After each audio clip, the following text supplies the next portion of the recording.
नमस्कार दोस्तों, जय जोहार। मैं कौशल तिवारी और बीनिया संझा में आपका स्वागत है।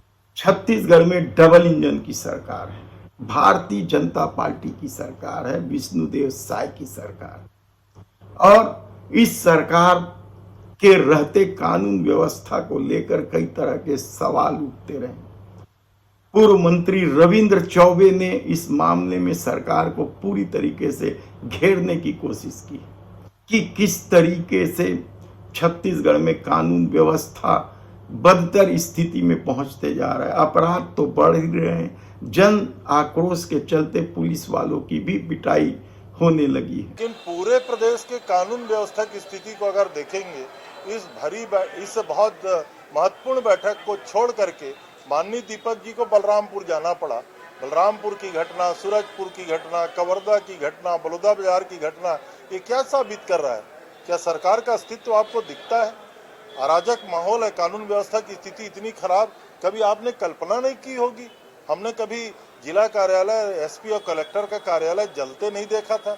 पुलिस थाने में इस प्रकार पुलिस की मार से मौत किस तरीके से हुआ, पूरा कवर्धा में मौत का तांडव चल रहा है। तो कानून व्यवस्था की स्थिति अगर इस प्रकार से हमारे प्रदेश अध्यक्ष जी कह रहे हैं तो मैं ऐसा समझता हूं कि प्रदेश का लगभग बदहाल है। ऐसी परिस्थिति में अपराध में भारतीय जनता पार्टी के नेताओं की भी संलिप्तता की खबरें लगातार आ रही, उनकी गुंडागर्दी की खबरें लगातार आ रही है। और पिछले दिनों तो सारंगढ़ भारतीय जनता पार्टी के जिला अध्यक्ष के खिलाफ ही बलात्कार के आरोप लगे। सुभाष जालान नाम है उनका। और महिला के पति ने तो यहां तक कह दिया है कि यदि रिपोर्ट नहीं लिखी तो वे आत्मदाह कर लेंगे। दरअसल पुलिस इस भारतीय जनता पार्टी के दबंग नेता के दबंगई के आगे नतमस्तक और रिपोर्ट नहीं लिख रही।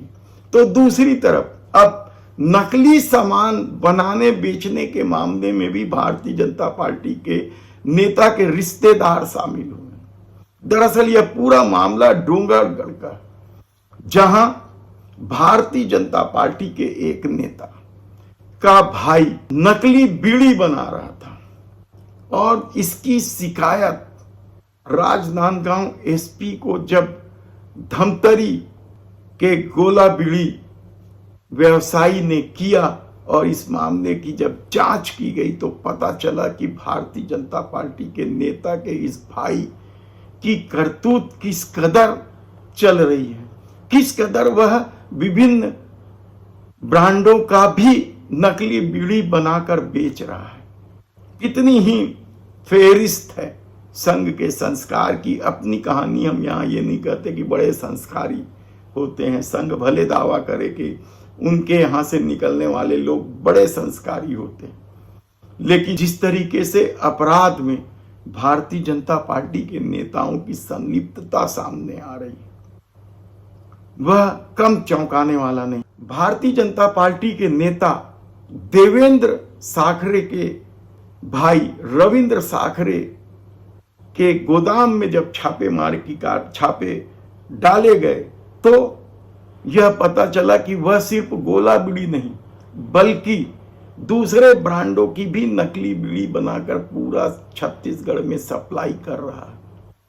हालांकि पुलिस ने तत्काल इस मामले को संज्ञान में लेते हुए कार्रवाई कर दी है, लेकिन आप समझ सकते हैं कि किस तरीके से यहां से लेकर वहां तक ठगी का मामला हो, बलात्कार का मामला हो, गुंडागर्दी का मामला हो, सब तरफ भारतीय जनता पार्टी के नेताओं की संलिप्तता उजागर हो रही है।